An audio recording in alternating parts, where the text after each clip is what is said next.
Lembrando que o Vasco não tá pedindo torcida única. O Vasco topa receber quem for dentro de São Januário.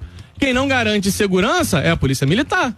Verdade. É a segurança pública do nosso estado. Aí o Vasco diz o seguinte: peraí, se tu não me garante a segurança, eu quero exercer o direito de jogar no meu estádio. E aí entra o tópico da torcida única. E aí, mais uma vez, eu deixo o questionamento. Por que o Vasco é que tem que abrir mão do direito dele em prol da coletividade, quando ninguém abre mão de direito nenhum em prol do Vasco? Ou vocês não lembram da situação do Maracanã, quando o Vasco batia na porta pra jogar lá e fechava uma porta? Eu até acho que é a morte de uma tradição o clássico não ser disputado num estádio meio a meio. Mas aí eu te faço uma pergunta. Por que o Vasco tem que carregar esse fardo? Por que o Vasco tem que colocar um interesse coletivo, que é a manutenção de uma tradição, como se muita gente ligasse pra isso, né? Por que o Vasco tem que colocar esse interesse acima do seu interesse individual? Se o Flamengo sempre coloca os interesses dele à frente dos interesses coletivos, por que o Vasco tem que fazer diferente? Se o Fluminense coloca os seus interesses à frente dos coletivos, por que o Vasco faz diferente? Se o Botafogo, Corinthians, Palmeiras fazem as mesmas coisas, por que o Vasco tem que ser esse Marte? Por que o Vasco tem que carregar esse peso? O Vasco, ele tem estádio, não tem? Ou eu tô errado?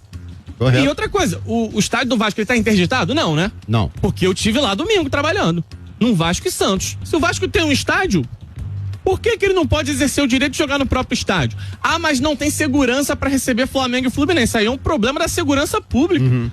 E se a segurança pública não resolve, então o Vasco tem sim o direito de solicitar torcida única. Depois ele embarcar com prejuízo. Então, no retorno, jogar sem torcida no Maracanã.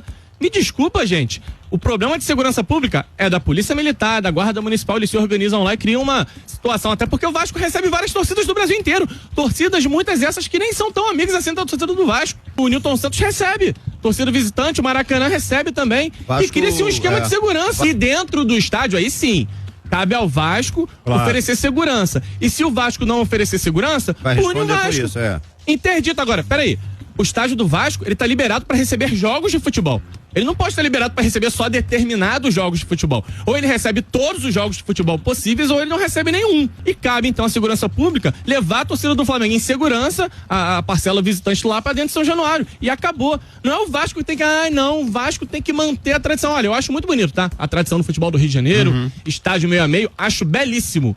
Mas há muito tempo também que o Maracanã já não é mais a casa do Vasco. E vamos inverter os papéis aqui. Qualquer outro clube no lugar do Vasco tomaria uma medida bem parecida. Ninguém estaria tão preocupado assim com a manutenção de uma tradição do futebol carioca. Muita gente encheu na boca para falar isso, quando a gente sabe que é uma baita de uma hipocrisia. Então, se o Vasco se sente afetado num direito dele, que é o de não poder jogar na sua casa contra determinados times, ele tem sim o direito de solicitar a torcida única. Paciência. Não gosto, mas paciência.